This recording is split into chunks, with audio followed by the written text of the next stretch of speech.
Welcome to another episode of Cutting Room Floor. We're excited to be talking again. It's been a couple weeks since we've hung out and had some discussions. There's a lot of ground to cover today, so without a lot more introduction, I think we should kind of get into the text. We are kind of transitioning out of Genesis now.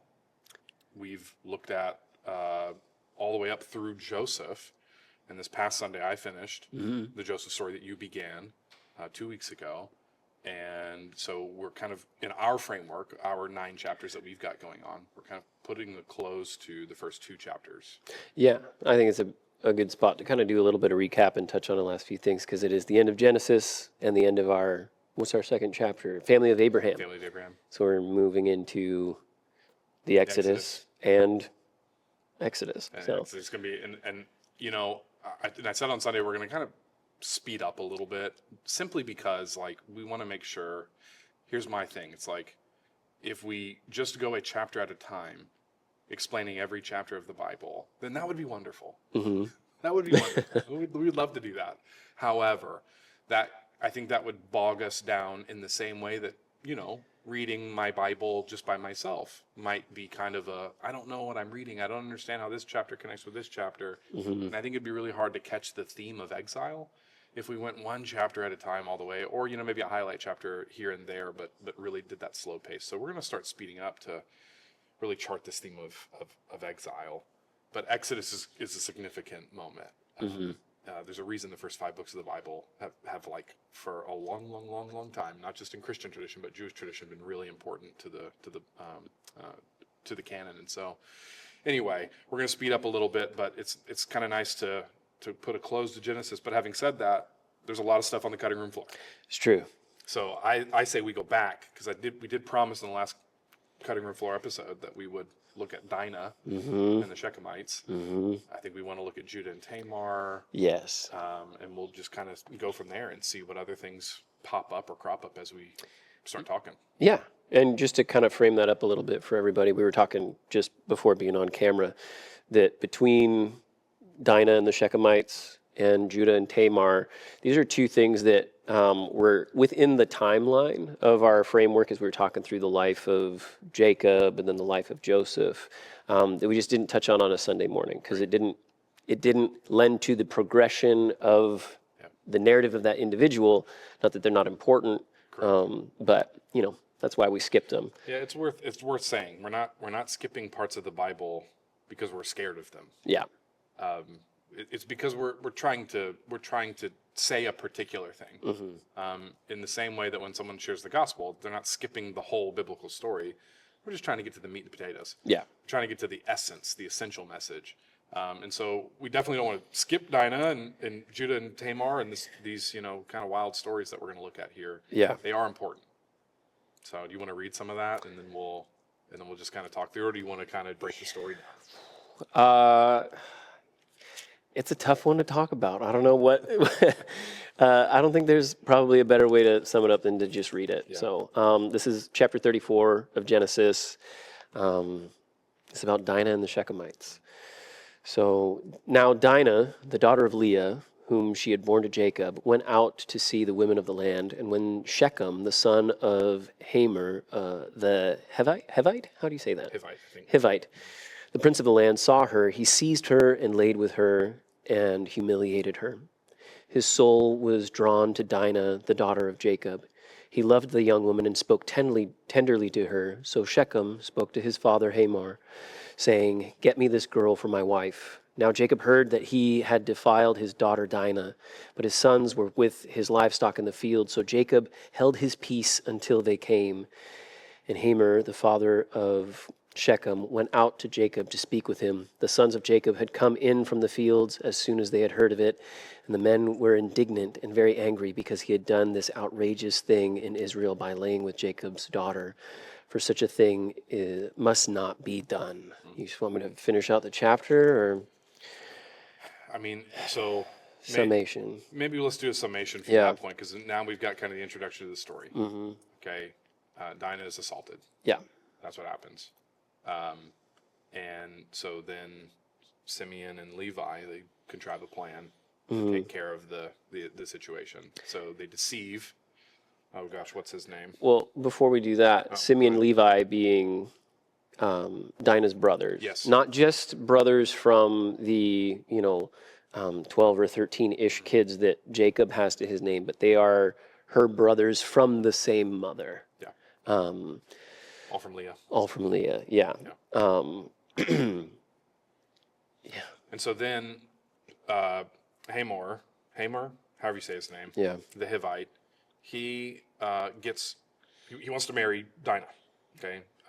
And so Simeon and Levi, they kind of contrive a plan where they want to trick Hamor and his family Yeah. into kind of this, how marriages go in the ancient Near East, where it's not just these two individuals like we think of it in our day. and Yeah. age. It's like families merge. I think people get married. they say it later in the chapter. Let us marry your daughters, you can marry ours, Right. and we will become one people. Is what right. they're hoping to accomplish after a horrendous assault. But what Simeon and Levi are trying to accomplish.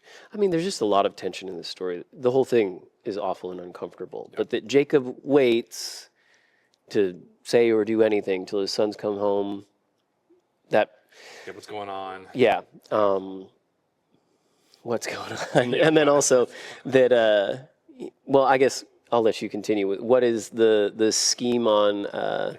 Simeon and Levi's response to this offer of, well, give us your daughter and we'll give you ours. How do they respond? So in order to be married, Simeon and Levi offer to Hamor and the Hivite, or this family of the Hivites, to be circumcised so that, they'll be a part of Abraham's family. Okay. And so they agree to this, and they, after the circumcision, when all the men are, oh, go ahead. You got a detail? They who? The Hamor and his family. So the whole family, or is this like a town, a people group who they say, hey, yeah, we'll join in this symbol of a covenantal agreement or whatever? It's a good question, and I think the text is ambiguous broad enough is it? for us to not. I don't know that we can put our thumb on it with any great clarity. However, it's not just Hamor, and I think it's a little bigger than his family, but I don't know that it's like the Hivites Right. broadly. Okay. If that makes sense. Like I don't. That's what I was wondering when I was reading it, is how, because the aftermath of this is huge. Yeah, and so it's not a little thing that happens here. It's not just Hamor. It's not just him and a few brothers who might want to marry some of the women of the Israelites or whatever. Now I think it is bigger than that. I don't. But how big? It would be speculation to say. Right. It would be speculation to say. It's big enough that this. We're getting a whole chapter on this. It's not like an insignificant little thing that happens. And I think there is some enmity that gets created as a result of this. For sure. That we see later on, actually, even in the story. Because histories run deep, this is, again, not atomistic, not individualistic, like we were talking about with the marriage a second ago. Families remember stuff for a long, long, long time, and they hold grudges, and they hold blessing for a long, long, long, long, long time. Right. It takes a lot of work to be in one or the other camp. But either way, what happens is, after the circumcisions, all the men, however many the men are, they're all, recovering. And so that's when Simeon and Levi, along with their, with the rest of their brothers, it's not like it's just these two. Okay. At least at least there's some inference that that's what's occurring. That it's not only Simeon and Levi Interesting. who execute the justice, but it seems like there might have been some more brothers involved in this. Right. Okay. They're the two that are planning it. They're the two that, like when you say, I'm going to go get a new set of wheels. Right. I don't mean literally wheels. I do mean the whole car. Okay, so you would be talking about verse 25 then. It says, on the third day, when they were sore, it does say two of the sons of Jacob, Simeon and Levi, Dinah's brothers, took their swords and came against the city while it felt secure and killed all the males. Oh, then I could be mistaken here. So that's I just want to push back on it a little bit, because that was a little distinct to me that it was only these two. That.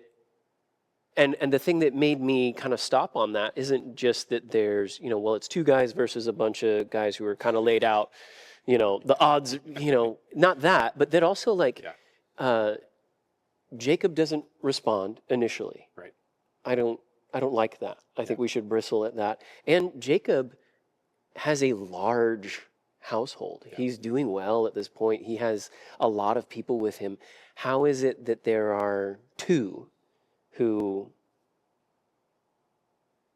decide to do some sort of retributive act or whatever? I just thought that was very interesting. Does that say something about the willingness of Jacob and those who are with him to one of his own daughters? To me, the whole story is uncomfortable, but it also says something, and it says something about the value. It makes me question the way they view the value of Dinah, where it's like, well, this should have. And I would say women writ large. Yeah. You know what I mean? I think we've seen this, we've seen this with Hagar, we've seen this now with Dinah, we're going to see it again with Tamar. That was one of the things when we were, leading up to filming this one, reading through again this week, kind of realizing like, oh wow, the conclusion of Genesis, we get to tie off a lot of things where we're like, oh look, this promise is getting, partially filled here, or this person's being, walking with the Lord in the way that they get to be an image bearer and kind of foreshadow what Christ's going to do. We get a lot of very satisfying resolves and a setup for, the captivity in Egypt and all that stuff. So it feels like we're moving forward through a lot of these, very complicated, very faulted male figures. These two chapters that we're going to cover in this, talking about Dinah and Tamar, seems like the men are progressing. And it's like, well, meanwhile, the women in the narrative it's very tragic. Yeah. Very, very tragic. And in one sense it is tragic. Well, not in one sense. It is a tragedy what occurs to Dinah, and even what goes on with Judah and Tamar that we read about. And even what we've said about Hagar. I mean, these are not good things that happen. However, it is interesting that the Bible highlights that some of the, founding characters, as it were, Abraham, Simeon, Levi, who later on are, going to found or be the heads of tribes within this larger nation of Israel. It is interesting that they're not depicted in like, heroic light, necessarily. Yeah. Like the story doesn't end with, and God was pleased or something like that. It just kind of ends. Yeah. And it's kind of unsettling and it's uncomfortable. So in one way of viewing it, it's like, oh, why is this story in here? And that's maybe maybe one of the bigger questions we could ask. And I don't know that we're going to come with like this super easy answer. Yeah. This light, easy answer at the end of it. But then in another way, it's interesting that it is in here, that the Bible within its, this is the Pentateuch the Torah we're talking about here, the first 5 books of the Bible, the founding narrative for this people. I think it is important that women are receiving some kind of attention, even if it's, the negative narrative. The fact that they're highlighting it might not be because, oh, we like this. This is okay. Right. This is good stuff. Yeah. And it's more like, no, this is bad, and this is not how women should be treated. Yeah, and I think that's a super important distinction, is that, not just to point out that like, well, these things happened or they're absolutely not okay or any of that. I think the intention of these stories is to prompt the reader then and now to be horrified and taken back. It should prompt a, I guess, would you say like an appetite for justice? Or, that's because, and I'm not even saying that in the sense of like when you talk about the story, it just kind of ends. Yeah. The resolve is not, and they avenged their sister or whatever. It doesn't, none of it feels right. None of it. No. So when we're talking about, are we going to get a tidy tie-in to something later on down the line, or how does it all get made right? I don't think it is a story that is meant to show you either of those. I think it is one that is 100% like, hey, look, within the covenant family, things are still horrendously broken. Yeah. The surrounding peoples around the covenant family, horrendously broken. Yeah. And the tension and conflict between the two is intense. Yeah. There needs to be something. Yes. Simeon and Levi try to do something in their own way. Right. And I don't even want to, argue or say if it's justified or if that was revenge or whatever.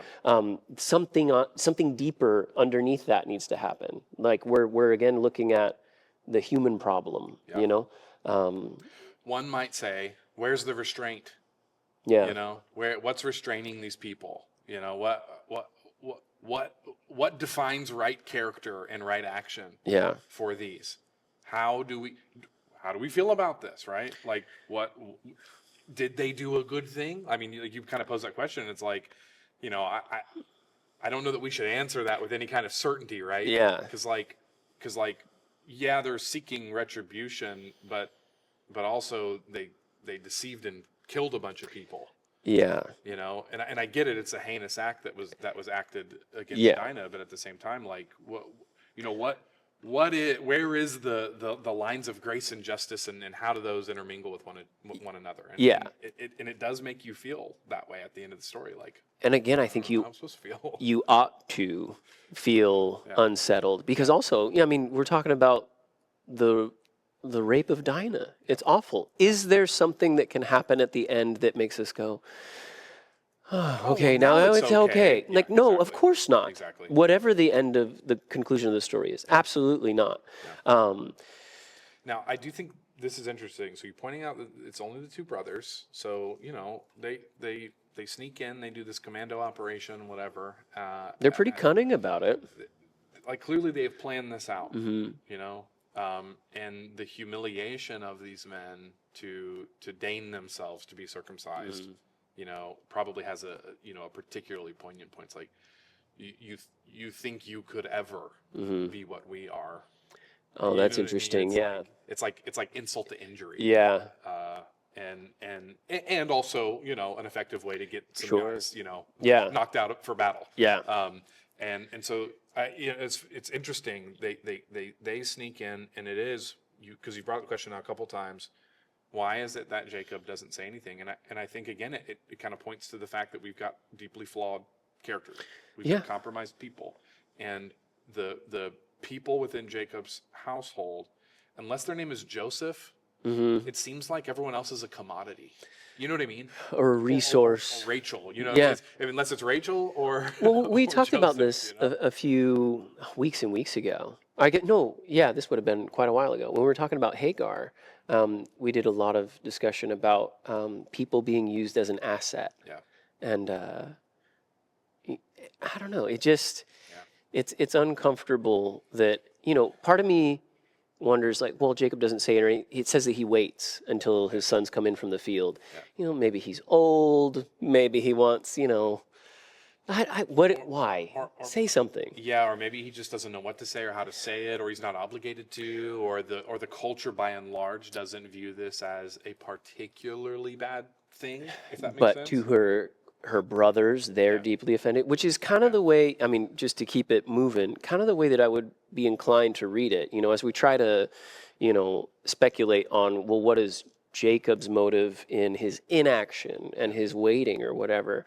At the end of it, Simeon and Levi are successful in taking out all the men, and it says that they take all the livestock, all the goods, the women and the children. And it's crazy. And all of it feels terrible. And in verse 30, Jacob says to Simeon and Levi, "You have brought trouble on me by making me stink to the inhabitants of the land, the Canaanites, the Perizzites. My numbers are few, and if they gather themselves against me and attack me, I shall be destroyed, both I and my household."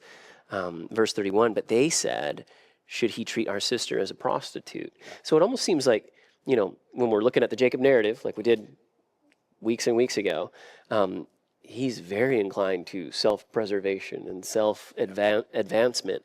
And even it would seem, I don't want to put my hand down hard on it or anything, it would seem that even at the expense of his daughter Dinah and the response of his sons, that his concern does go to his own life and livelihood. And then those connected to him, which also does not feel right. Well, and again, in the midst of all this, all these happenings, without maybe commentary on how or maybe some suggestions about how we're supposed to feel about that, or maybe how God views this or something like that. It is difficult to know what are we supposed to walk away with in a story like this. Is this descriptive? Is this prescriptive? What are we supposed to do? I think we're supposed to see that Jacob is flawed. Despite his formation, despite the things that have come before, him speaking with God and reconciling with Esau and all these things, it's still that Jacob has a responsibility to walk with God, and so do his sons. And I would say he even has a responsibility to train his children to walk with God. Yeah. And some of the stories that we kind of have moving forward would maybe indicate that, I don't know, are they influenced by their culture? Have they not been influenced enough by their father? I don't know. I don't know. We can again bring the hand down too hard as far as a conclusion, but it's interesting. It's very interesting to me that the Bible doesn't valorize these men, but instead just points out this was their behavior and this is what happened. And this might lend itself to later explanation as to why Simeon and Levi, when they're being blessed by Jacob, they don't really get anything good. Out of this situation. And again, why, if we're going to go rank and file, culturally speaking, like it should be Reuben, then it should be, okay, you got the descending order of sons after that.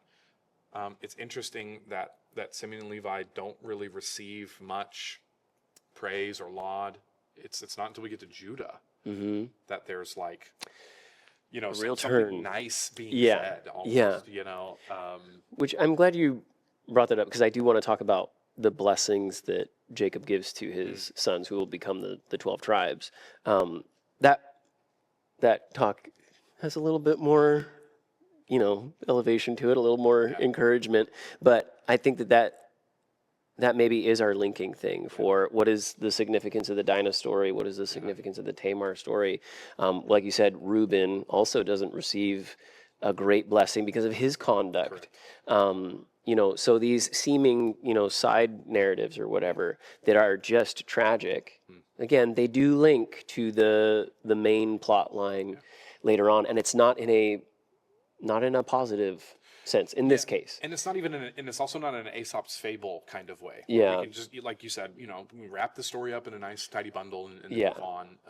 I think we just have to be okay with the tension of what occurs here.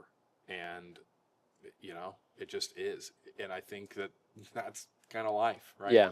Is that things happen and there's some ambiguity as to its relevance for our life, its goodness or badness. We don't always know. And sometimes there might be connection points later on down the road, or it might progress our story differently or whatever.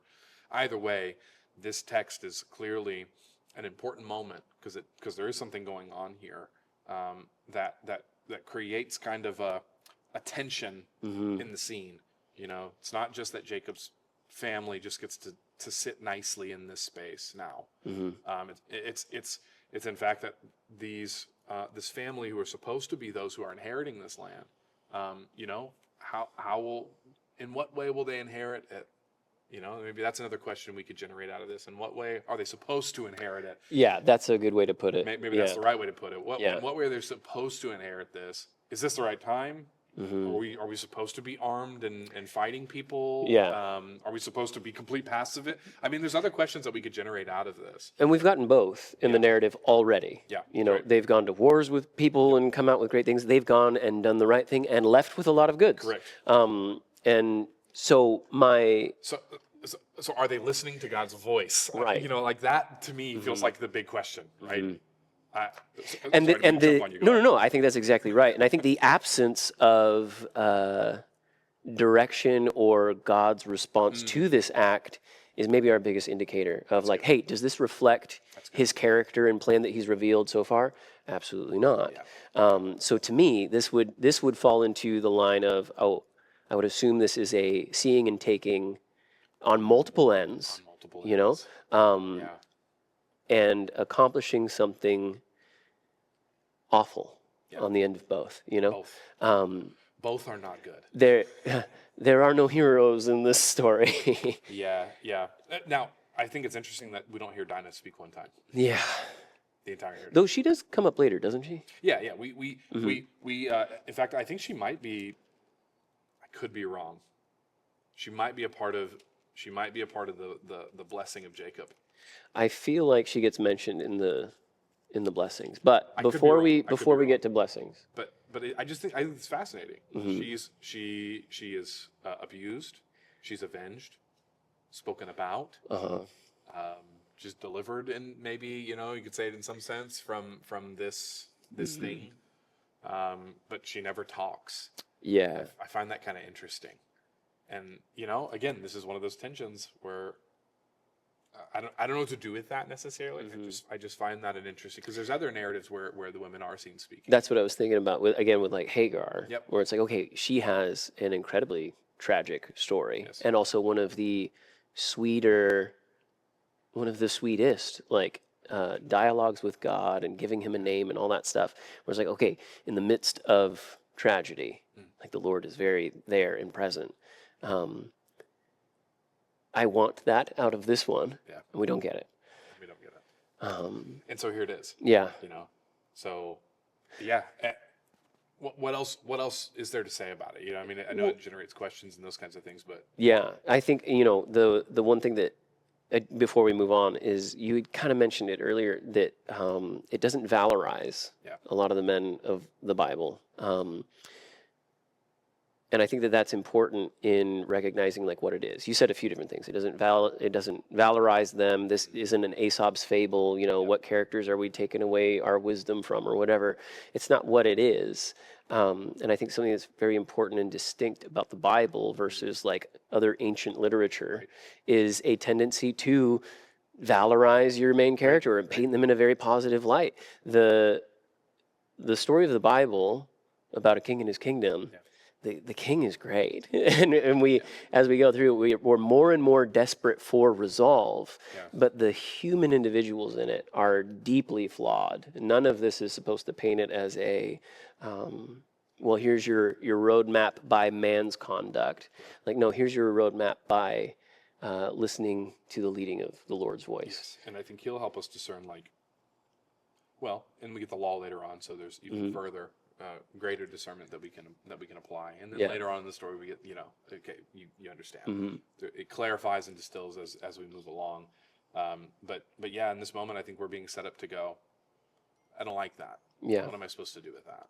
And then I think we're supposed to wonder that and try and figure that out and wrestle with that. I think that's what the text is leading us to do. Is we're supposed to wrestle with this, and I don't know that we're supposed to walk away with like nuggets of truth necessarily, as much as we're supposed to walk away with some questions, some unease, and some wondering about like, okay, well, what's God going to do in response to this? Okay, well, this is just kind of occurring to me right now. Is less of a what is it that we do? Where's the wisdom and all that stuff? This might be a moment in the narrative where it just kind of indicates the temperature of the surrounding areas. Like at this point when he, Jacob says that I shall be destroyed, both me and my household. You've shamed me, or however he puts it. They're now living in tension with their neighbors because their family's done this thing. Where in other, we've kind of got this back and forth thing going again, where it's like sometimes when they're, we've just gone into Egypt, they've gone there before and it's been awful. They've gone in and now there's immense blessing. And now we're going to go back into tension, and which I'm going to have more questions about that if we can get to that today. But I guess that's what I'm trying to say. Is this a moment where, sometimes this, covenantal people is, at peace in a land and they're prospering and they're doing well. And sometimes there's great tension with them and their neighbors. Yeah. And I think that's what we're already being primed to see within the narrative. And I love that you said this earlier. This is maybe one of those examples of where the seeing and taking, when it's done from my own version of good and evil, as opposed to God's version of good and evil. This is how stuff ends up. And again, when men are a law unto themselves, that's when bad stuff happens. That's when the orphan and the widow particularly. I mean, we generally say children and women generally. Get the short end of the stick, especially in a patriarchal culture such as this. And again, I don't think the Bible is trying to say this is good as much as it's trying to say this is what it's like without God. Yeah. Yeah, I think that's a good way to put it. This is what it'll look. And so what's God going to do in response to this? And I think that later on, when we're looking at the law and we're looking at the Mosaic covenant that comes, and then, well, we'll start there and we can get to Jesus. But when we're looking at the Mosaic covenant and the law that comes in, there is a restraining factor, and there is a way in which the law even might speak to particular instances like this, which is kind of fascinating. That the law would even have particular instances about what you would do in situations like this. And do you think that when that does show up in the law, that that's a direct callback to this? I think unfortunately it's a wide enough phenomena in their culture that the law would have to speak to it. And it just so happens that we have an instance in which one of our founding tribe heads experienced something like this. Right. And here's their response, but here's how God would restrain their response. Or protect and guide so that we wouldn't have to enter into this. I understand what you're saying. Yeah, no, I get that. And again, that's not I'm not tying a neat bow. No. All I'm saying is, like you said, this just sets us up to, I think, to ponder those, ask those questions. So to wrap this one up, I'm going to frame it as a question. If we see the seeing and taking, what did you say? A man under his own law. Something. How'd you put that? Yeah, man unto himself. Yeah. A law unto himself. That sounded cool. Sounds like Old West. Oh, it did. Yeah, a man law unto himself. It's like, oh, that's cool. Okay. People doing things by their own means or whatever. We have, I forgot his name already. The guy who takes Dinah, Shechem. He's one of the Shechemites. Hamer. Is that his? Hamor? No, Hamer's his father. Shechem is the son. Shechem is the son. Shechem is the son. Yes. So he sees and takes Dinah. Yeah. Absolutely wrong. And then we have this, conquest of Hamor's household by Simeon and Levi. Yeah. But there does seem to be this, hey, let us marry your daughter. And they say, like, well, no, only if you guys are circumcised. It would be an abomination if you didn't or whatever. And they agree. So I guess my question is, what if the conduct all around, Shechem included, and maybe most significantly, if rather than taking Dinah by force, and rather than taking Haman's household by force by Simeon and Levi, if the invitation was, let us marry your daughter, and they said, well, if you take on the symbol of circumcision, they would be effectively joining the covenantal family. Like when Abraham was first told to be circumcised, and him and his household, you pointed out that it was, him, his sons, his slaves, all the men of his household. Would this have been a moment that the covenantal family could have expanded in a positive way had human conduct been, almost the opposite? It's hard to know, right? It's hard to know because there's instances in which God will say, don't intermarry. Yeah. And then there's instances where that seems to be okay. And I think that more than applying a forever forbidding or a forever admittance, either way, again, I think we've got to walk by wisdom. And I think that, again, what's restraining us? What's indicating what's good or bad? In this part of the story, we got to talk to God. That's the only way that we can really know what truly is right or wrong. It's not until God talks to humanity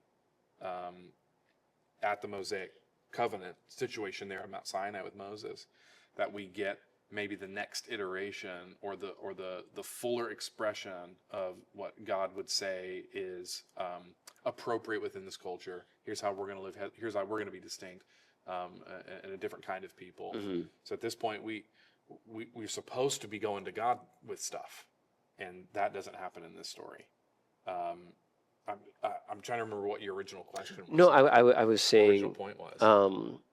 if there was a response Oh, from yeah. Hamar's household, like, yeah, we'll join in. So it's hard to know. I think that's the kind of the point. It's like, Yeah. and we can't know. We're stymied from knowing. Yeah. Because Shechem does the wrong thing in the first place. Yeah. What if? That's a great question. Because it's not one of the sons; it is one of the daughters. Mm-hmm. So how does that work? How could that have played out? Yeah, it's hard to know. It's hard to know if God would have Mm-hmm. blessed to be a blessing in this situation, or if He would have said, "No, let's stay distinct for X, Y, Z reason." Right. It's hard to know. Man. Yeah. Those are good questions, though. Those are really good questions. I would imagine, based upon later text, that it would have been a no. I would, my speculative framework, I would assume it was a no also because of the way that Haman's household is described. Yeah. Shechem does this horrible, horrible thing, and it also says that he was the best among them.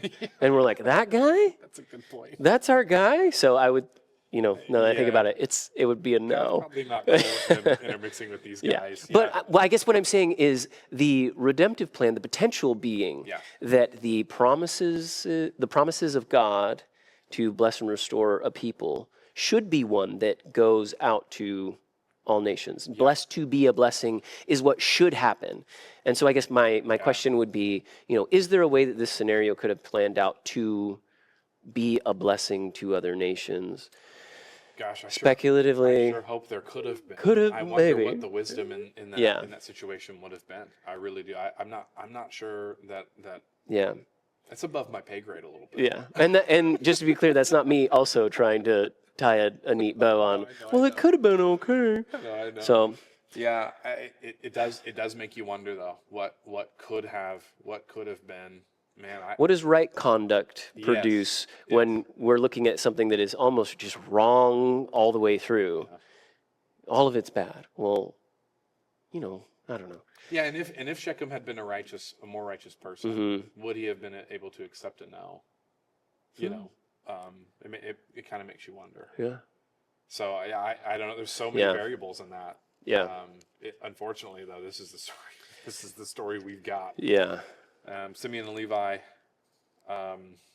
Man, this stuff's in your Bible. Like this. Yeah. It doesn't shy away. No. It doesn't shy away from human sin.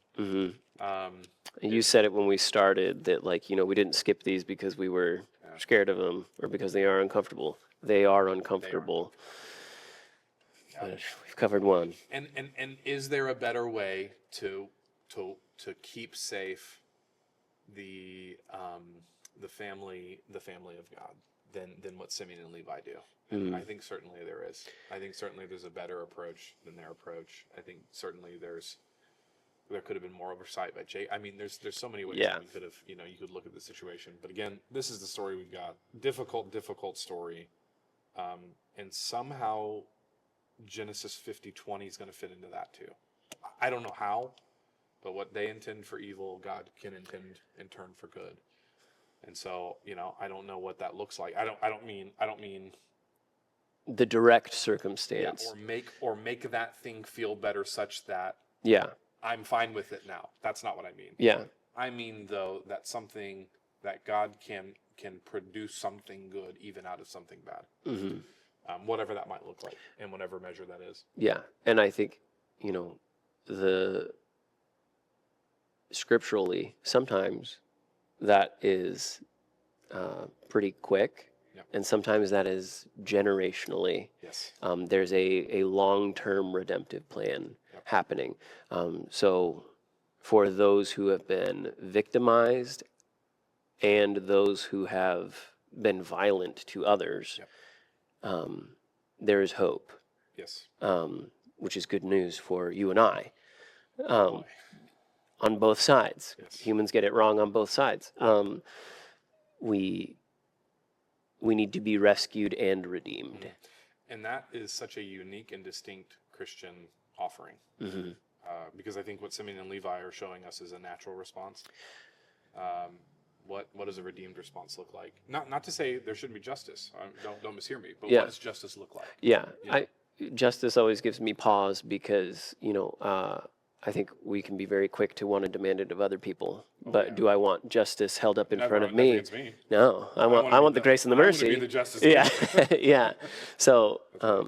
yeah, Which again, this points out what's God up to? yeah. How is he going to respond to this? What how will he restrain this? What will he do in human hearts to deal with sin? Yeah. I mean, that's the big question. Yeah. Because here it is. It's a reality, and it's really, really tough. So, okay, now we should talk probably about, or unless there's something in between here that you're wanting to kind of cover. But I mean, That would have been the last 2 weeks. Going through the Joseph story, which I really enjoyed. I didn't really pick up on. I was reviewing it this week, and I didn't really have anything I wanted to stick on too much more. So on to 38. Yeah, I think chapter 38. This is the Judah and Tamar story. I think for time's sake, we ought to just kind of like Fly. Yeah, we ought to just kind of like look at, or we can read it if we can read particular elements if you want through the story, but I don't have anything particular. So if you want to do a summation, I'm going to flip to Deuteronomy 25:5 while you're sounds good. doing that. So Judah, one of the sons of Jacob, is traveling around, and he is well. First off, he's got a daughter-in-law, okay, who has not had children, and whose son has died. So one of Judah's sons has passed away. Why does he die? Do you remember?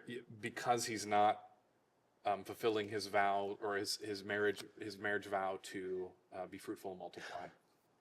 Yeah. Very interesting. Very interesting. I think I was listening to it in the New King James, said he was wicked. Yeah. Yeah. So, anyways, continue. Maybe here. I'm just gonna start in verse 1. Okay. This chapter 38. At that time, Judah left his brothers and went down to stay with a man of Adullam named Hira. There, Judah met the daughter of a Canaanite man named Shua. He married her and made love to her. She became pregnant and gave birth to a son, who was named She conceived again and gave birth to a son and named him Onan. She gave birth to still another son and named him Shelah. It was at Kezib that she gave birth to him. Judah got a wife for his firstborn, and her name was Tamar. But Judah's firstborn, was wicked in the Lord's sight, so the Lord put him to death. Okay, so there you go. He's a bad dude. Yeah. See you later. That's what we get. But I just think that it's interesting that, like, he didn't just like get sick and die, or something, happened to him. Like, Maybe he did, and that's the way they oh, okay, that. yeah, that's fair. I mean, it's possible. Okay. I don't know. Or maybe he would just drop dead one day, and there was some visible or discernible understanding that this was the Lord's judgment against him. Either way, he's a wicked dude. He's dead. Okay. Okay. Verse 8, Then Judah said to Onan, Sleep with your brother's wife and fulfill your duty to her as a brother-in-law to raise up offspring for your brother. But Onan knew that the child would not be his, so whenever he slept with his brother's wife, he spilled his semen on the ground to keep from providing offspring for his brother. What he did was wicked in the Lord's sight, so the Lord put him to death also. So it kind of makes you wonder, like, we've got Onan was also wicked, so was But it's a little more specific. So it makes you wonder, why is it the same language and the same judgment for both sons? It makes you wonder if, that's why I said earlier, it makes me wonder, are they not fulfilling their vow to be fruitful and multiply, which is the call of every image bearer, but particularly of this family of God. Okay, so, all right, we'll keep reading the story here. Judah then said to his daughter-in-law Tamar, Live as a widow in your father's household until my son Shelah grows up, for he thought he may die too, just like his brothers. Makes you wonder if he's a good guy. So Tamar went to live in her father's household. Okay, maybe we should pause there before we get the rest of Tamar's story here, but what we have happening here is the kinsman redeemer idea that's supposed to be occurring here. Whether we view that as a cultural good or not, it's a cultural good at this time. Right. Why? Now let's link that back to what God has done as He's portioned Himself this family of Israel. What's the word I'm looking for? Progeny or your line, knowing your line of descendants, and it's very important in the biblical story. We get genealogies all over the place because it really is important to know that we are part of Abraham's family, because that's the family that God has using as a vehicle to bring about this snake crusher from Genesis 3:15. And we've already had stuff in the story, you know, about the spiritual rebels who came down and got married, made love to the women who then birthed these Nephilim, which are some kind of, you know, hybrid critter. They're a man, but there's some kind of spiritual hybrid thing going on there. And so the enemy has already tried to muddle this up a little bit, and is trying to mess with how human seed gets passed one to the next. And so God has apportioned for himself a particular line that he's trying to work through. So family line really matters. Yeah. And charting that family line really matters to these people, because we need to know that we're a part of Abraham's family. Now that has a little bit of contour to it and a little bit of fuzziness on the edges, but as an idea, kind of, it stands mostly true throughout the rest of the story. So Tamar is now supposed to. Well, she's supposed to be having kids. That's a part of what all image bearers who can and are able to are supposed to be doing. It's a good thing to have children. That's what God commanded us to do: be fruitful, multiply. And Onan is not fulfilling his responsibility. Yeah. So the thing that kind of struck me, just as in the framework of just the setup, that we have, you know, these two men who aren't fulfilling their duty to, you know, their wife. This isn't new in the tension of the story as far as, well, through the line, what are we living in expectation of? You know, this snake crusher through this line type of thing. They're supposed to be, you know, participating and continuing to be the covenant family. And what we've seen resisting that, like you said before, we've had, you know, the spiritual beings trying to redirect that line or cut it off. We've seen barrenness in childness for, you know, multiple women in the line. Then we get, you know, well, who is the next heir when we start seeing, well, the second-born will be greater than the firstborn. That's a new kind of tension. Well, now we have twins on the scene. What line now? And now it's not just the barrenness of the women or, you know, successive heirs or all this stuff. Now we have the men of the narrative resisting directly. You know, where Rachel and Leah cried out again and again for a child, and even schemed to get one by their own means, and then the Lord finally did deliver anyways. Desperate for that promised child. Well, now we have men who are eschewing the duty directly, you know, and Good word. Eschewing. Thank you. They're opposing. They're opposing what is a part of their role to be about this this creation mandate, is what theologians call it, to be fruitful and multiply. But more particularly, as you said, to be the family through whom this snake crusher will come, and they're not fulfilling their duty. So very wicked in the Lord's sight. And now we should point out too that within this culture, Onan's responsibility is not to his own name now; it's actually to Er's name, through Tamar. So, you know, there's something really interesting there, and I don't know that we have time to get in the weeds and all that, but no, I'll just point out the reference. Go ahead. So, I mean, the expectation that they're living in is in Deuteronomy 25:5, and it has to do with the conduct of, you know, if a man dies before he has that heir for his own name and family line, if he dies, I believe it's if there's a brother who lives in his household, I think is what it says, then that one should produce an heir through that man's wife for his name. So, which is interesting for a couple different reasons, because, you know, again, we're in the narrative pre-written law from Moses, but they are living with these expectations. And we've talked about this before with things like clean and unclean animals, and why are they doing sacrifices in a particular way. You know, either God's law is speaking to them before it's written down, or they're living within certain cultural expectations. All that is still on the table. But what's very clear is that, who's the second brother? Onan. Onan ought to and is expected to produce an heir for his brother's sake. And it doesn't tell us why the first brother was not producing an heir, but it does tell us the second. Like he knows, he knows that it won't be for his name. Yeah, it's a selfish reason. Which what is going on? I think I think it's interesting that like we kind of see a description of like, well, he was wicked in the Lord's sight and he died, whatever that means. The wickedness of Omen is selfish, self-serving ambition and all that stuff, withholding and all that. Which would make you think that that might also be Ur's, or I'm speculating, because it is the same language repeated, but it would make you think that that is also the same. Again, it's about seeing and being. Yeah. Instead of taking or instead of receiving what God gives as a good gift, you know, it's a resistance to the good gift of having children. Yeah. For the purpose of not blessing my brother. Am I my brother's keeper? Yeah. And it's kind of like a different way to ask that question. Yeah. You know what I mean? Yeah. A subtler way. Yeah. To ask that question. Yeah. Which sin never changes. It just transforms, or it just puts on a different facade. Yeah. For today. Yeah. It's the same sin, but in a different culture. So in this culture, we've got the expectation of owning, which this is what I was wanting to say as you were calling out Deuteronomy 25. So here's the question: like, does God condone this cultural practice before we've even got the law?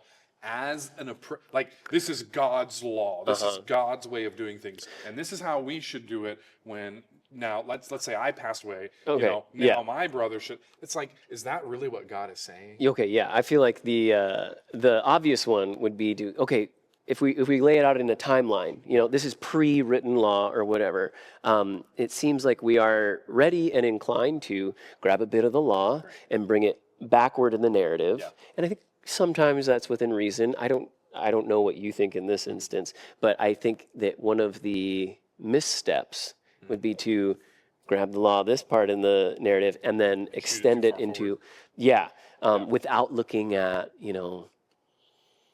who and when and why. There you go, context and culture. And so my point is to say, before we've even got God's law, and I put that in quotes because I'm using that in the over literalized way that someone might view that and say, well, this is God's law. We have to do it even unto today. So that's the quotes I'm using there. I'm not trying to say that it's not God's law. Right. It is God's law, but it's given in a particular context and culture to advance and progress these people towards a greater ideal that will then advance and progress even within the next book. So. Not even in the New Testament yet. I'm talking from Deuteronomy to Numbers. So let me try this on real quick. If we were going to play the game of like, okay, can we ascribe God's law to this pre-written law that, I think loosely we could say, there is a cultural expectation that you ought to do this. Yes. Seems like in this one, something is going to happen in the very next book. To accomplish something that leads to the redemptive plan. Yeah. So for me to take that same law practice and try to insert it into today, it would not produce something that leads to the redemptive plan. And I think that's the thing that God is doing throughout the narrative, is that he's working with his people where they are progressing towards a greater ideal, which we're even still progressing towards a greater ideal. Not to say that love of God and neighbor is going to see something greater. Right. It's just that love of God and neighbor is going to be fully realized in new heaven and new earth. Right. And then our bodies will be glorified to be able to accomplish both in spirit and in flesh what we desire, which is to love the Lord. So there is a greater ideal, a renewal reading, I guess is what I'm trying to say, is a renewal hermeneutic in mind here. However, like you said, let's not lift it and try to hover it wherever we want to. My point is to say, not that this anticipates the law or that the law anticipates this, so much as it is to say this is a cultural practice that God is now speaking to and providing a law for. Yes. If that makes sense. No, absolutely. And I just kind of wanted to clarify my point as far as like, well, this law is accomplishing something for the redemptive plan in this culture and in this day. It would not have that effect for us. What I'm not doing is saying now all of the law does not apply to us. There are absolutely things that do not change throughout the entire, people say them different ways. What are,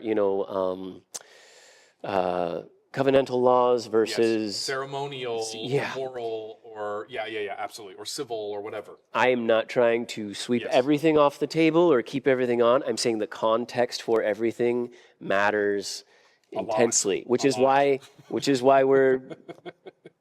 why your Old Testament is so fat. That's right. That's right. There's so much, and it's good. And it's good to pause to view to talk about these things on purpose, because I think there is a lot of confusion about what is our responsibility to the law.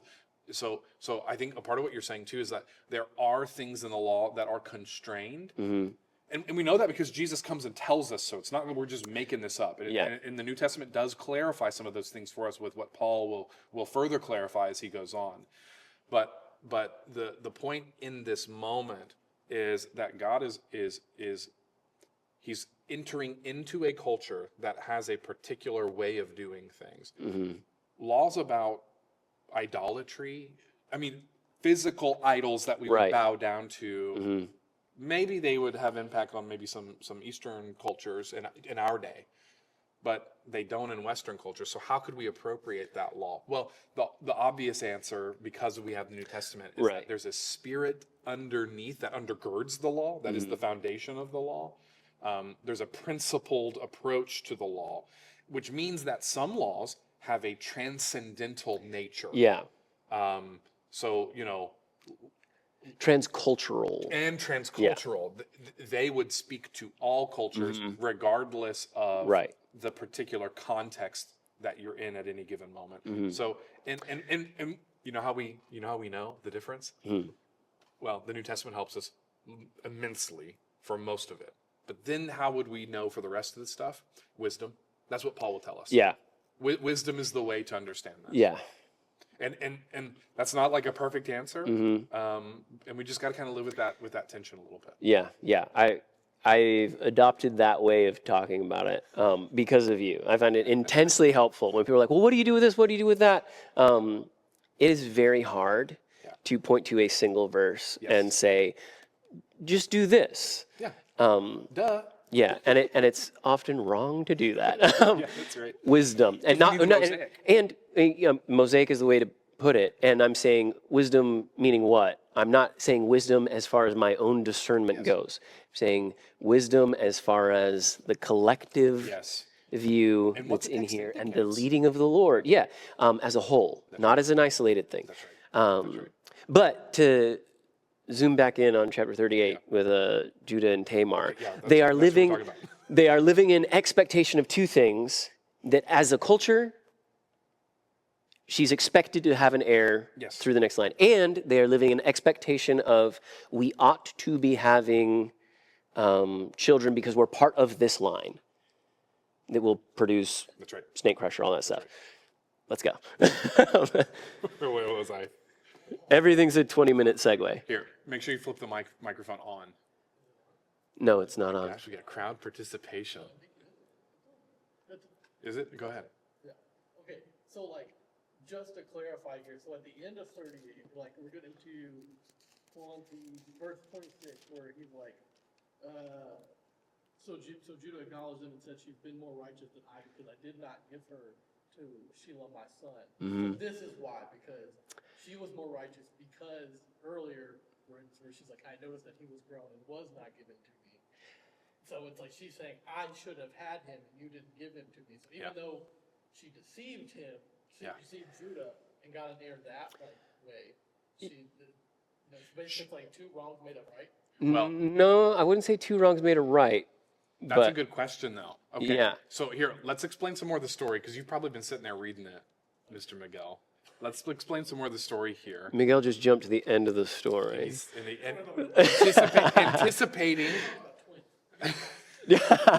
Anticipating the moment that's coming in the story. So, okay, let's go quickly through this. Okay. So, so Judah then said to his daughter-in-law Tamar, "Live as a widow in your father." Okay. And then eventually Shelah's going to grow up. Verse 12, after a long time, Judah's wife, the daughter of Shua, died. When Judah had recovered from his grief, he went up to Timnah, to the men who were shearing his sheep, and his friend Hira, the Adullamite, went with him. Then Tamar was told, your father-in-law is on his way to Timnah to shear his sheep. She took off her widow's clothes, covered herself with a veil to disguise herself, and then sat down at the entrance to Enaim, which is on the road to Timnah. For she saw that, though Shelah had now grown up, which is what you were talking about, Miguel, she had not been given to him as his wife. So Judah has not fulfilled his promise, nor has Shelah fulfilled his responsibility. So I don't know if we actually mentioned who Shelah was. This is the third son. Third son. So we have the father has not done his duty in directing his next successive son to this poor woman, and we have each one of the sons not carrying out their act either. So she does what in response? Yeah, so she creates this plan, and maybe we can just quickly go through it. Yeah. She creates a plan to where she's going to Obtain an heir through her father-in-law, Judah, by posing as a prostitute at the gate of this town, Enaim. So, again, not an exciting, great moral story with some little sweet twist at the end, and this makes it all good. Yeah, this is what I wanted to say as far as does two wrongs make a right? Like, no. No. But so, I mean, just to kind of lay out the rest of the story, she poses as a prostitute. Yep. It says that she's veiled. He does not know who she is. There's payment talk. Yeah, she asks for a goat that he doesn't have, and as collateral, I guess, in the meantime. She asks for a signet ring, a staff, a cloak. I'll hold on to these. You bring me back the goat. Yep. He leaves, and she takes off and keeps the stuff. He goes and gets the goat. And shows up again, and he's like, where's the what is it, the harlot who's in this area? And everyone's like, there is none. We don't have those. We don't have one. And he's very confused. Okay. So, but instead of trying to search this out, he's just done. Okay, I guess, anyway. So fast forward 3 months, Judah gets word that his daughter-in-law is now pregnant. And he says, bring her forward that she can be killed. Right. Because she's not married. Yeah. And he knows that none of the sons of, done their cultural duty or whatever. In their mind, she's the prostitute. She's the adulteress. Let's bring her out and kill her. And there's an inquiry as to what man has done this? And she's like, this one. Yeah. And holding up the staff, the cloak. The one who owns this staff, signet ring, and particular cloak. Yeah, which brings us to his response of, surely she is more righteous than I. Yeah. Which I think is another one of those tongue-in-cheek style phrases where it's like, is any of the conduct in this right? Does any of this tie this off as a feel-good story? She's more right than a dude who went with a prostitute on one of his business trips. Awful. It's like, okay. She's right in that she has obtained what was expected to be hers. And promised to her. Yeah. And we've seen in the story so far where even Rebecca and Isaac, they received the blessing that Rebecca was promised would route through Jacob through some deceptive stuff going on. So, which I think is the great example, because as far as she is more righteous than I. Yeah. Does that green light her conduct as okay? No. And in the same way that, like you're saying with the earlier generations, when they're like, well, I can't have a child. I'll have a child through my servant or whatever. There are sons and lines that come from that are then blessed. Yep. It is outside of God's design for right conduct. Correct. And there is, what would you say? Restraints or rules or a transcultural, transcendent right that God has laid out. Of course there is. We've seen that in Genesis 1 and 2. And when we reroute to go around that, to get to the destination, not taking his established path, then there's always consequences. That's right. So I don't think that this paints it as like, well, her conduct was righteous and okay. Yeah, good job, Taylor. No. Or like, she's more righteous than I. Like, Judah, we already knew you weren't. Like, that's kind of the point. That's kind of the point. I think the way that it's said is supposed to make us all in a sigh of discontent again at the misconduct of this family in trying to obtain the end to their own means, or the means to their own end. That's right. Um, Now, we are back to back two stories that just don't feel not great. right. Now, what is fascinating, and we don't know it yet, Mm-hmm. but we get some really interesting indications in the story here. We've got the reversal situation going on where one twin pops out, but then is withdrawn back in. But a scarlet thread is tied upon his arm. I don't know if you've heard of that theological concept that there is a scarlet thread that runs throughout all of Scripture, and it deals with the genealogy of Jesus. And these are going to be some of the parents, grandparents, great grandparents later on of Jesus. Which is a great point, to what we were saying earlier about, the Bible doesn't valorize these, men and family and all that stuff. If you want to follow the genealogy of Jesus, the Son of God, the human side of the line, it is not pretty at all. No. And neither are we. There it is. And there it is. And I think this reinforces the idea, too, that the children are not bad because they come from harsh or hard or difficult circumstances. Yep.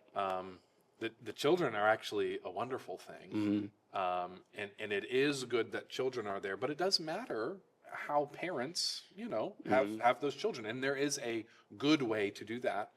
There's a less than good way, and we could, could rank it all. I don't know that we should rank them, but you know what I'm saying. There's other lesser than good things that can produce a child, but the child is always a blessing. And I think what God is producing out of this bad situation is going to be a good eventually, good in the moment of a child, but then even better later on. We don't know that in the story yet, but anyway, we find that out later on, and we actually get some indications of that in the blessing of Jacob to his sons. Yeah.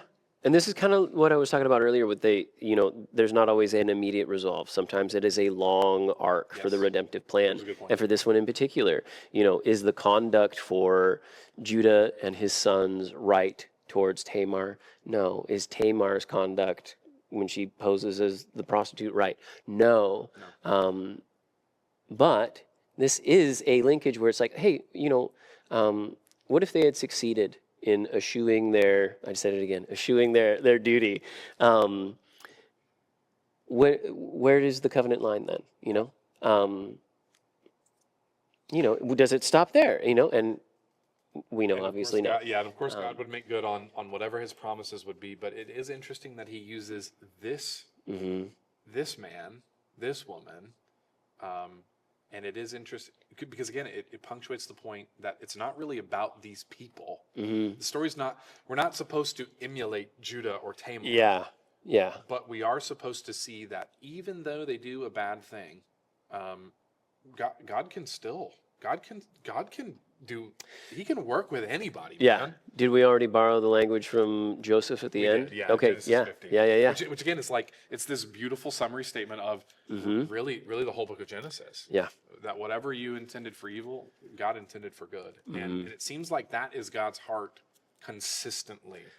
We're consistently being rerouted back to this idea that God is trying to turn something that we want to pervert. You know what I mean? We want to pervert something, and yet God is continually drawing to us and saying, "Stop!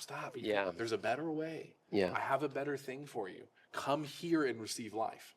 So yeah, and eventually this story, like you said, generations later, is going to receive some restoration. Yeah. Speaking of generations, do you want to talk about blessings? Yeah. Jacob's sons.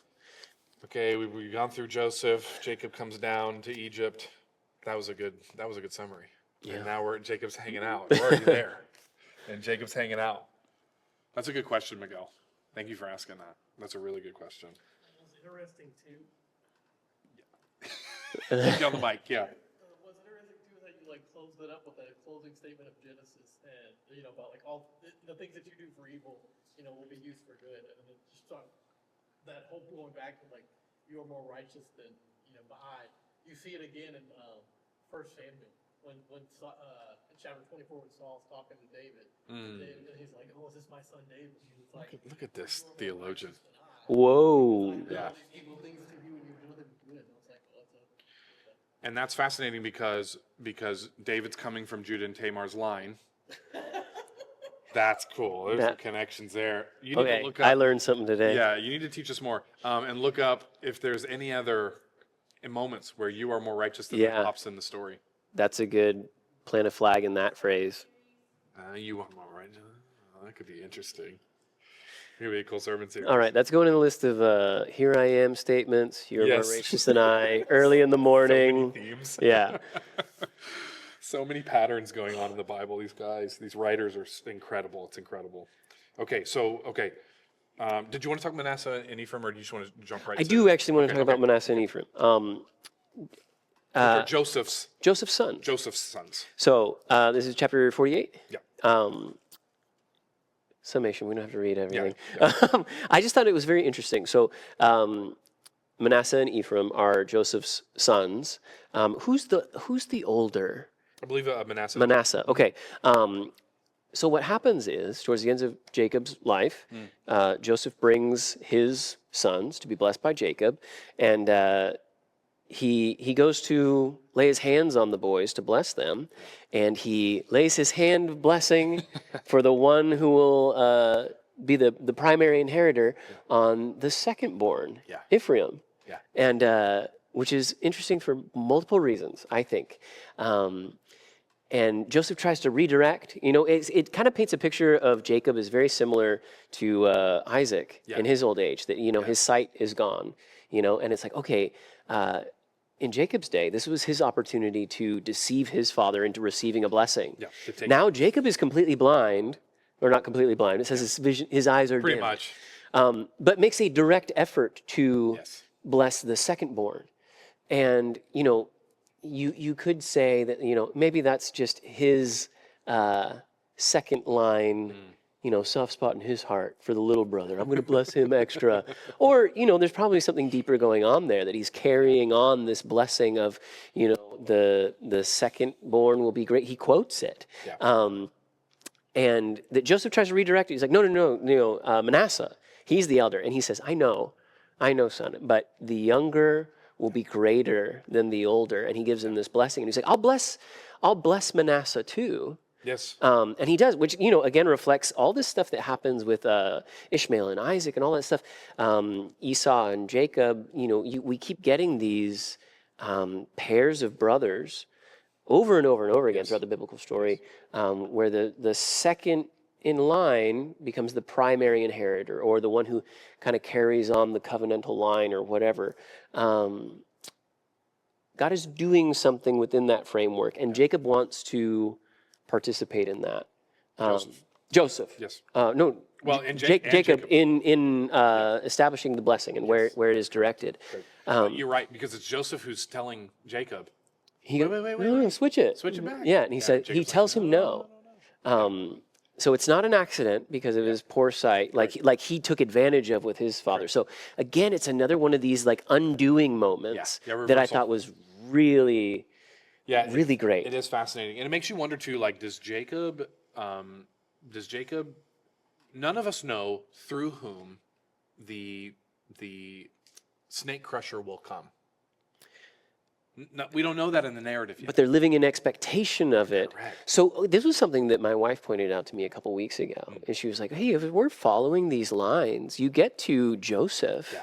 And he's like one of the, maybe, I don't know how you put it, one of the more adequate image bearers, it would seem like, to be a forerunner of what it is that Christ will accomplish immediately. And she was like, but he's not part of the lineage, that scarlet thread line that you're following. We would almost live in expectation of, from Ephraim. Yeah, exactly. That's where the Messiah will come. This is who the snake crusher will come through. Right. And I wonder if that's the expectation of Jacob or even the expectation of Joseph, but... Makes you wonder.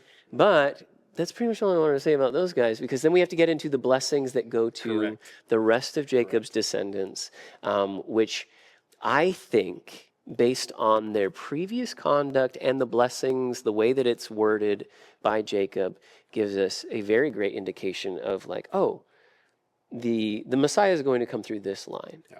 So now you can go. Okay, let's take a look. Let's take a look. I think we could look at all of theirs. Every one of the brothers. We could do that, but well, maybe we should just highlight Simeon and Levi's. And Reuben? Oh, okay, we'll just start at the beginning. Okay. Assemble and listen, sons of Jacob. Listen to your father Israel. Reuben, you are my firstborn, my might, the first sign of my strength. We're in chapter 49, by the way. Excelling in power, excelling in honor, excelling in power. Turbulent as the waters, you will no longer excel. For you went up onto your father's bed, onto my couch, and defiled it.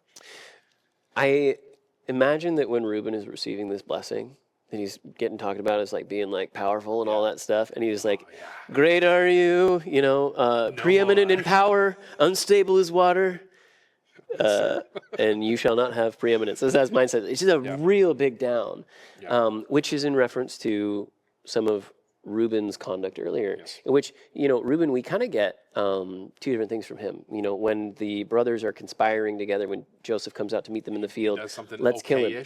Okay-ish, in that he doesn't... Let's not kill him. Yeah, that's as close as he gets. It's like, well, let's not kill him. Let's throw him in this hole so that I can restore him to our father later. Maybe that's a like, hey, look, I took care of your favorite one. Maybe that's a self-promoting thing, or maybe he did care for his brother in a little bit different way. Could be both. Yeah, sure. So, there are things about Reuben that we could speculate. Is it not all bad? But we also hear that Reuben, this, you went up to my bed, you defiled my couch. Where is that directly? I believe that's with Zilpah. I'm trying to remember. Bilhah? It might be Bill. It's one of the Oz. Yeah. Which is one of Jacob's other wives. Is it Leah's servant? Which would be Zilpah. Okay. No, it's Reuben slept with Bilhah, his father's concubine. This is mentioned in Genesis 35:22. Yeah. So, one of Reuben's... This carries similar language. It's not the same thing, but it carries similar language to what happened with Noah. Yes. And his oldest son. I remember you telling me about that. So there's kind of some parallels going on here, and there's a reason that Reuben's not going to receive the firstborn blessing. Now we should pause though, because Judah's not this big old standout guy. We're going to get to him, but Judah. None of these guys are like these great standout characters necessarily. In as far as what they've accomplished by their conduct, or done necessarily. Yeah. Morally speaking. Yeah. Morally speaking. Yeah. So it's interesting that Reuben doesn't receive the blessing. So where is it that Jacob is receiving this kind of, you know what I mean? So this is the thing that when we're talking about how you said it earlier, that the edges of things are a little fuzzy sometimes, in that, I wanted to point out that, this second in line inheritor thing is a big motif that happens throughout the thing. Not in this instance. For Jacob's grandsons with Ephraim and Manasseh, he does say Ephraim's going to be greater than Manasseh is. And he does do that. But now we're at the line of his own sons. Yes. Well, Reuben's the oldest, and he gets told directly that he's not going to receive, the greatest blessing or first line inheritance. Well, wait, then should it be the second one? Right. And we break format now. Right. So it is not a hard and fast rule, but when it does show up, hazy on the edges, you need to pay attention. That's right. Because maybe there's even a more particular standout, and so we got to look at what the language actually says. Let's keep reading on with Simeon here. Simeon and Levi are brothers. Why are they both being talked about at the same time? Well, it should be pinging in our brain what we've already experienced about these guys. Their swords are weapons of violence. Let me not enter their council. Let me not join their assembly. For they have killed men in their anger and hamstrung oxen as they pleased. Cursed be their anger so fierce and their fury so cruel. I will scatter them in Jacob and disperse them in Israel. So the chapter heading for 49 on mine says, Jacob blesses his sons. Not all of them.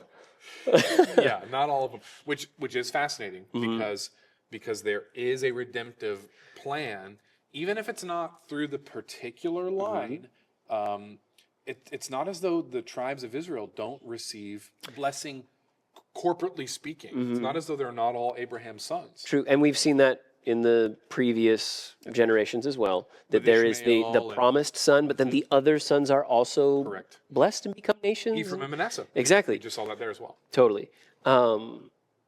Continue. Sorry. So now it's a real standout because, like you said, okay, the second born, the third born, who's getting it? Yeah. Who's going to get the real blessing? Well, let's see. Judah, your brothers will praise you. Your hand will be on the neck of your enemies. Your father's sons will bow down to you. You are a lion's cub, Judah. You return from the prey, my son. Like a lion, he crouches and lies down. Like a lioness, who dares to rouse him? Now, this is where it gets really interesting because I think so far we've been talking about Judah, maybe talking about some of his characteristics. Yeah. But now, verse 10 gets really interesting. The scepter will not depart from Judah, nor the ruler's staff from between his feet, until he to whom it belongs shall come, and the obedience of the nations shall be his. Okay, I'm going to pause there. I mean, we could keep talking about what's going on with the the donkey and the vine and his he's got a white milk smile. Okay, interesting stuff there. But verse 10 really is the most interesting thing that happens there. I think we've got a prophetic word uttered by Jacob here. Yeah. Okay, clearly Jacob is vesting the because they're going to be nations. Jacob knows they're going to be a nation that's already been promised. So Jacob vests the royal appointment. I don't know how to say it.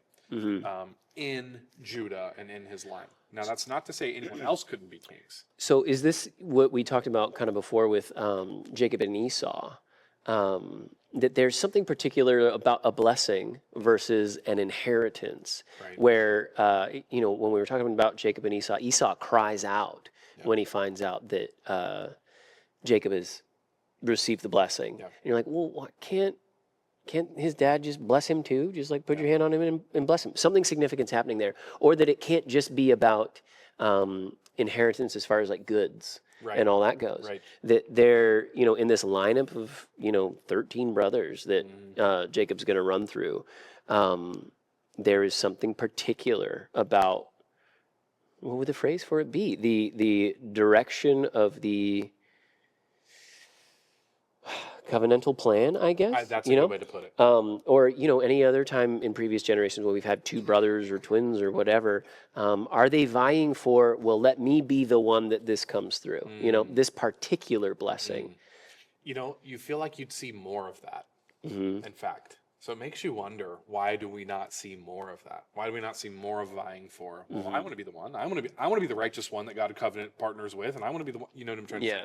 So it's interesting that I think you're onto something is what I'm saying. That Jacob, whether he intuits it or whether he's received some kind of, I don't know, Direction from the Lord. direction from the Lord particularly. We don't know that in the text, but we just know what the blessing that was actually spoken. Yeah, blessing doesn't always mean goods. Yeah. Things. Yeah. It might mean what we're getting here, which is not just a description of what kind of person Judah is, but a calling out, There's a trajectory beyond his own character, I guess. Yeah, and we've seen that already, but what's interesting is that it's now, it's less ambiguous. There's like a particular thing being said here, and so the investment of in Judah. So here, let me say it this way. Let me sum it up this way because there's a lot of swirl in my brain.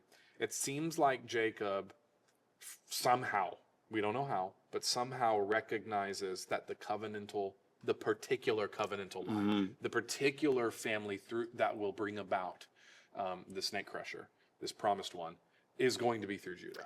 And I don't know how he knows that. I don't know, what insight he has, or I don't know. Yeah, I have no idea either, but I did think that it was interesting, and I'm not trying to paint like, well, out of this group of 12 brothers who were conspiring to kill their little brother and all that stuff with Joseph, that there was one good guy in it, because it doesn't tell us that. It says that they all conspired together, that they all hated him. That's right. But there was one bit of conduct. If we look at, we looked at Reuben's misconduct and Simeon and Levi's misconduct. There's one chunk in chapter 43, just a little snippet of some dialogue from Judah that I think is interesting, just in the way that it sounds, and I almost wonder if it, either feeds into this blessing or foreruns, many, many generations down. But this is 43, 8 through 10 says, and Judah said to his, this is, context wise, the brothers have to return to Egypt to retrieve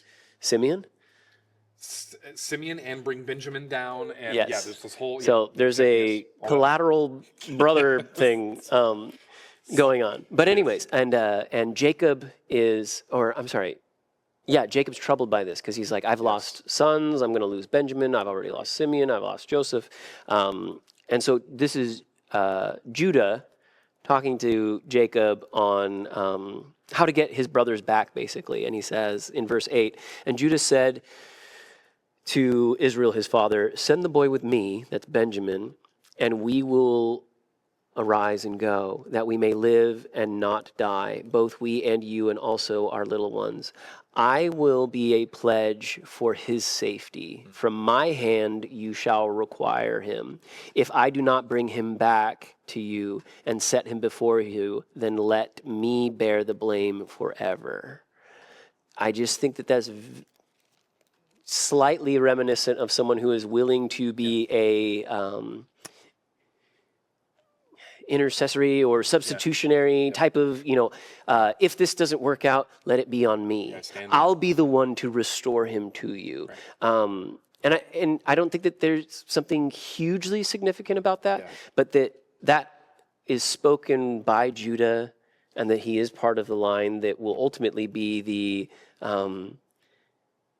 the atonement for all humanity, the reconciling, the one taking the payment, the one restoring and returning those back to the Father. Yeah. Who will say that in an ultimate sense? Everything you just said about what Judah said, Jesus will say that in an ultimate sense. Yeah, so I think it's a foreshadowing moment. Yeah, I agree. And so I just thought that was interesting. And I wonder if that maybe feeds into the way Jacob blesses him, or I'm more inclined to think, Holy Spirit, inspired. And maybe the answer is yes. Again, it's like, is it me or is it the Holy Spirit? Yes is the answer. It is me, carried along by the Holy Spirit, inspired or whatever, gifted, however you want to say that. Yielded to. To. And when you're in that moment, is it the Holy Spirit doing it? Yes. Is it me doing it? Yes. It's both and I think that's the beauty of how God operates with humanity, is that when we are tracked on his wisdom, when we are walking with him, even if it's for this sliver or season or whatever, you find real life there. Yeah. That's where real life is found. And you say stuff like what Judah said about Benjamin. Yeah. So, it is curious. Has there been some formation? Has Judah seen, okay, I just had this huge mistake situation with Tamar. Does he receive some kind of formation as a result of that? It kind of makes you wonder, right? Because this is post that, isn't it? It is. So maybe, like Jacob, like Abraham, they kind of almost, not a breaking point, but like things get real heated. Yeah. And then suddenly, they're blessing other people and they're regarded as wise and they begin to walk with the Lord. I like that. And it is interesting, now that you're saying this, it is interesting that seems to happen around how they deal with a wife or a concubine. Interesting. Or some kind of lineage producing person. Because that was the case with Abraham. That was the case with Jacob, and Isaac, and also the case with Judah. Anyway, So their misconduct, you think that God is like, let's humble that out. Yeah, right.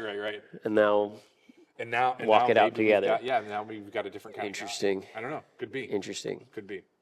Either way, what's happening here in the text, whatever generates it, this is what's proclaimed. Yeah. And so it's fascinating that the royal investment goes to Judah. Now, that's not a perfect, equation, because the law says, or God says, let's not have a king. Okay? I'll be your king and guide, right? But what's interesting is that the law even has provisions for what a king should do and how they should act, which is very interesting. So, I think God was calling a shot already. He's like, he's like, the ideal is you just follow me. Yeah. Okay, and I'll tell you what to do. But when you won't, here's how this guy should act and operate. Now, the first king is not of Judah's line. He's a Danite. Uh-huh. Saul is. So it's not as though, there's a perfect equation here. Right. And even the way that gets dealt with, right? Because, it seems like Saul would have been the guy Right. if he had remained faithful. But again, I think God's calling a shot. Yeah. But at the same time, the spirit is removed from Saul and imparted to David in some sense. I can't wait till we get Yeah, to so there's a all lot going on that. there. But ultimately, the promise that Judah receives here, this prophetic utterance of Jacob, does receive its fulfillment later on when David assumes the kingship, because he will be a part of the line of Judah. Now, we might be primed to think, especially if we've only read our Old Testament, oh, well, he's talking about David. Because this is similar to language Right. to what God will say Yeah. to David. And we're going to get to that covenant later, the Davidic Yeah. covenant, but this is similar language to what David receives. So we might assume, okay, well, this is David. That's the greatest king, okay, all that stuff. But it gets interesting when it goes until, in verse 10, until he to whom it belongs shall come, and the obedience of the nations shall be his. We know that David didn't have obedience of all the nations. I think the word until Yeah. is so. I mean, because you could just, if you wanted to take it broadly and like, well, the scepter will never pass from his hand. It's Yeah. like, okay, well, the line of David, Yeah. once he's king, they'll did that. just be kings forever. That's what it says. Well, that's not what happens. But it's also a until what? Yeah. You know? Until he to whom it belongs. Yeah, there is a Yes. the called shot, not just of like, hey, through this line, this Correct. kingship is going to happen, and it will be passed from that to who it actually belongs to. And there it goes. So I think there's two levels of royalty going on. In other words, there's a kind of royalty that like David in the line of kings later on will possess. But then there's a kind of royalty that even transcends their royalty. Which feeds into the way David talks, my Lord said, my Lord, and all that stuff. Which is Good pull. Yeah. Very good pull. Okay. That he seems to be aware of his subjugation to a higher king, a higher authority that he ought to pass this to. Because it belongs to him. Yes. Because even though David is king, he's not ultimate royalty. He's not ultimate king. And that's what's suggested by this line. Until he to whom it belongs. It's like these other ones. Well, it does belong. It's not going to depart. It's theirs. So they own it in a sense. However, it's not truly theirs in an ultimate sense. So there's a figure coming who is going to be a king to whom the obedience of the nations he will possess. They'll be his. Now, and what does this guy do? He will tether his donkey to a vine, his colt to the choicest branch. He will wash his garments in wine, his robes in the blood of grapes. Okay, and there's a lot going on there. We've got Last Supper on the brain. We've got donkey and colt, the foal of a colt, right? That Jesus, commands his disciples to go get the colt, riding in, where he's proclaiming, "I am the ultimate ruler to whom the scepter belongs." Okay, so we've got all kind of communion stuff here listed out. Then his eyes will be darker than wine, his teeth whiter than milk. I'm not exactly sure what that one. Yeah, no, that's with what that I'm little like. detail. It's like, oh, okay, he's got a really nice smile. Except for the Jesus bit where it's like, there's nothing about his appearance that would draw us in. Like, At all. What about that milky white smile? Yeah, I bet he had a Those great big brown smile, though. eyes. It says it right there. So it's interesting that there's like, okay, so we've got one snake crusher promise, Genesis 3:15. We know he's going to defeat the spiritual rebel. I like what you're doing. We have Genesis 6, spiritual rebels show back up. Then we have a dispersing of the spiritual rulers who are sitting on the divine council with God. Okay, not that we're not polytheists. We're not talking about a pantheon of gods. Yeah. We're talking about created beings, okay, who are lesser than God is ultimate God. But he sits on a council with them, and he allows them to partner with him. There's delegation in happening. the running. That's it. He's delegating roles, and when Genesis 11 at the Tower of Babel, when the nations are split up, God apportions nations to these 70 beings, spiritual beings who sit on the divine council. Now we're seeing something interesting, that a part of what it means for the ultimate royalty, the ultimate king to show up, is to possess the obedience of the nations. Okay, now this should be, come on now, this should be like ping, ping, ping, ping, bing, like lights on us. This is a big signal. This is spiritual warfare kind of talk. So whatever's going to happen now throughout the rest of the story, and however this portrait's going to be filled out, whoever this ultimate figure is, we're not just talking temporally about, or Right. in an earthly sense, about possessing the obedience of the nations in an earthly sense.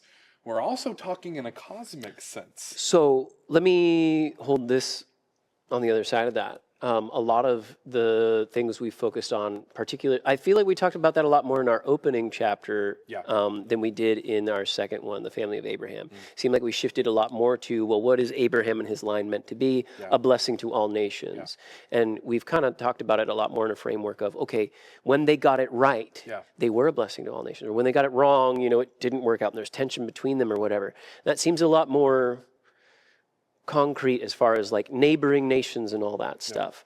But you're saying here in particular, we've shifted from a yes and? Yes, I think a yes and. I think we're holding both things still. Because with where we've been, my mind goes to the nations of the world.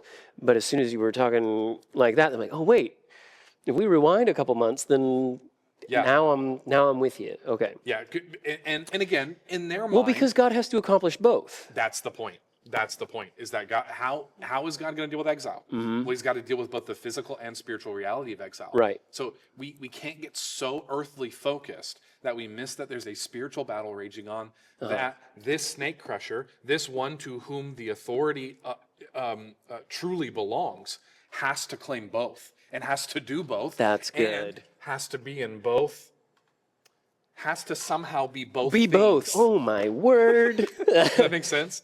So we're talking about the God man now. We're talking- Oh, we've made it. now, of course, we don't know that reading this Right, verse in right. isolation. We're Sure. going to need the rest of the narrative to build that out. But we're already being primed to see those breadcrumbs being dropped all the way, and this is a significant breadcrumb. And I don't know when's the last time someone read Genesis 49 and just went like, what? Like right now. But like this stuff is in here if we have the eyes to see it, and especially when it comes to, again, I talk about the scarlet thread that kind of goes all throughout the scripture. This messy, we haven't heard the word Messiah yet. We're not there haven't yet. got there, Yeah. but snake crusher, we'll keep using that until we update our language.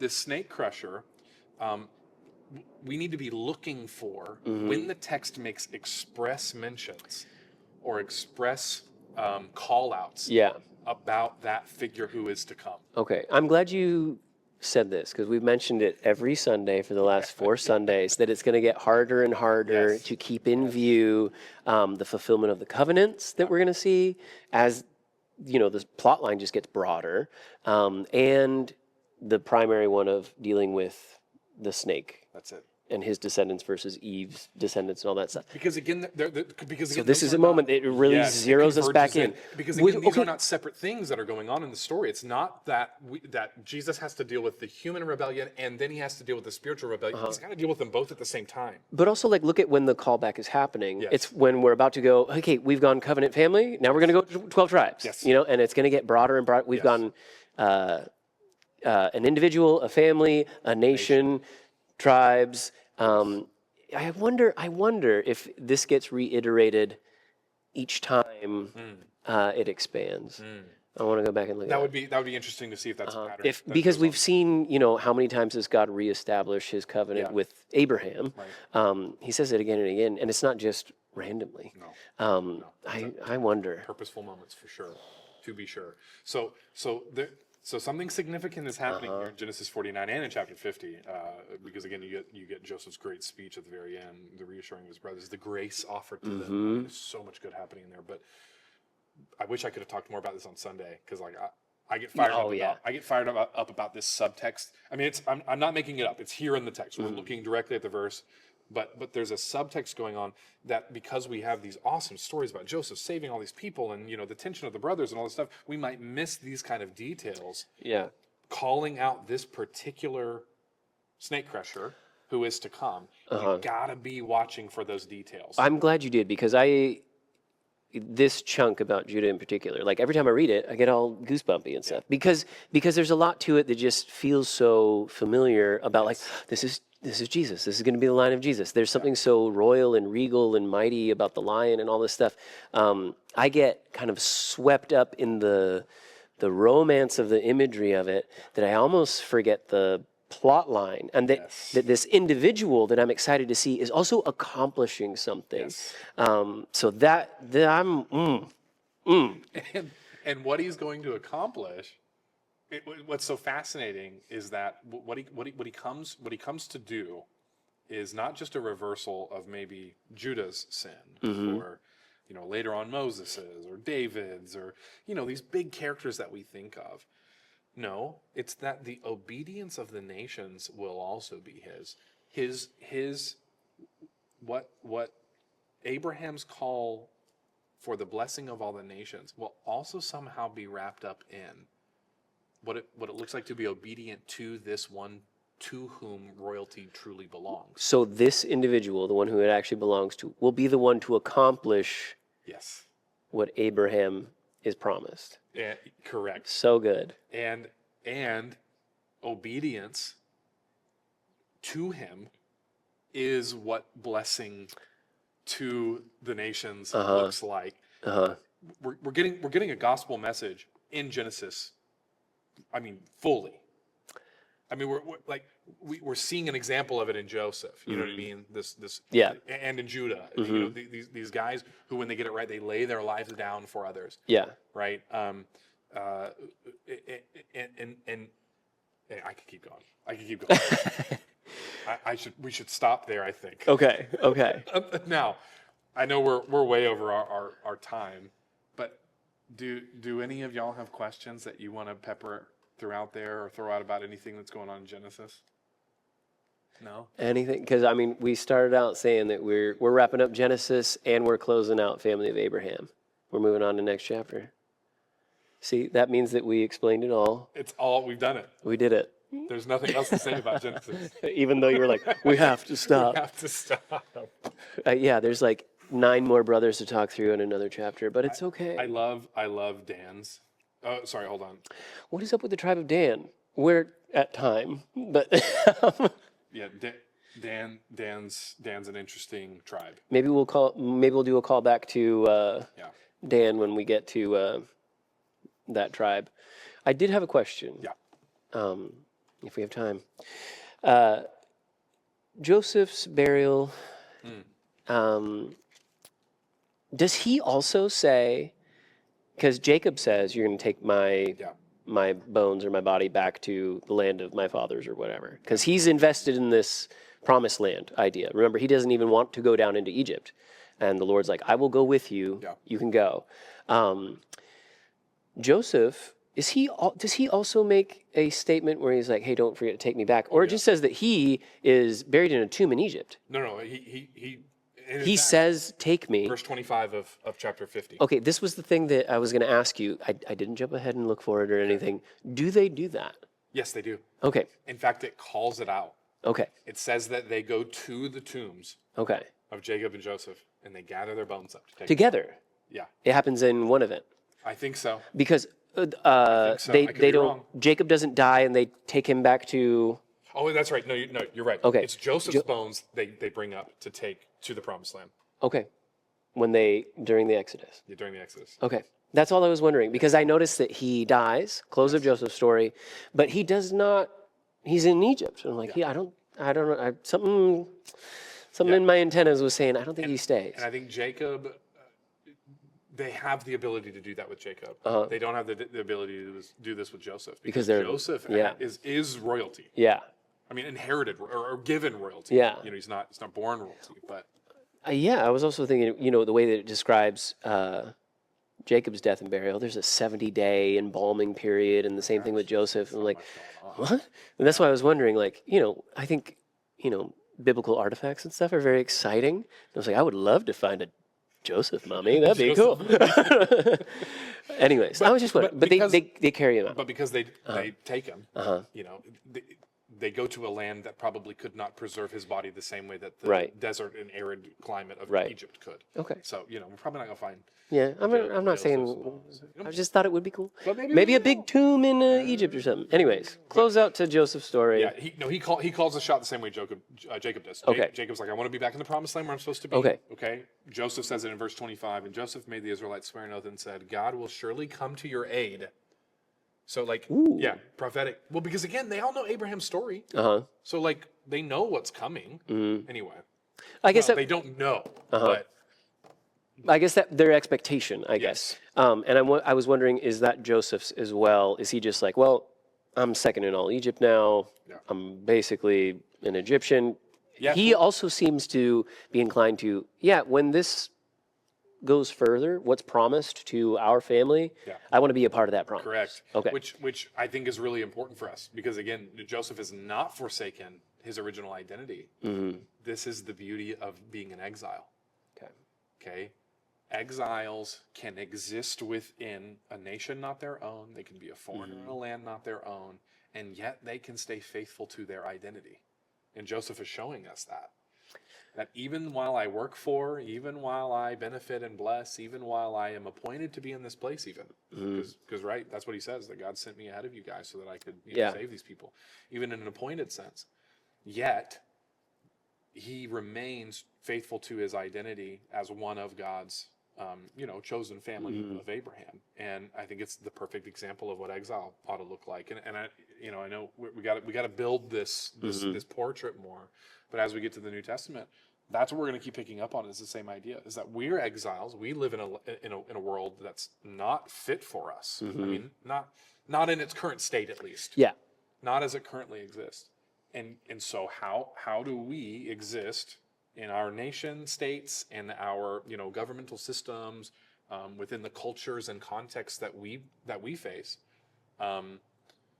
Because just because we're American Westerners who maybe have words like God in our Constitution doesn't mean that we're a baptized people or something like that. We have as many issues as these nations faced as well.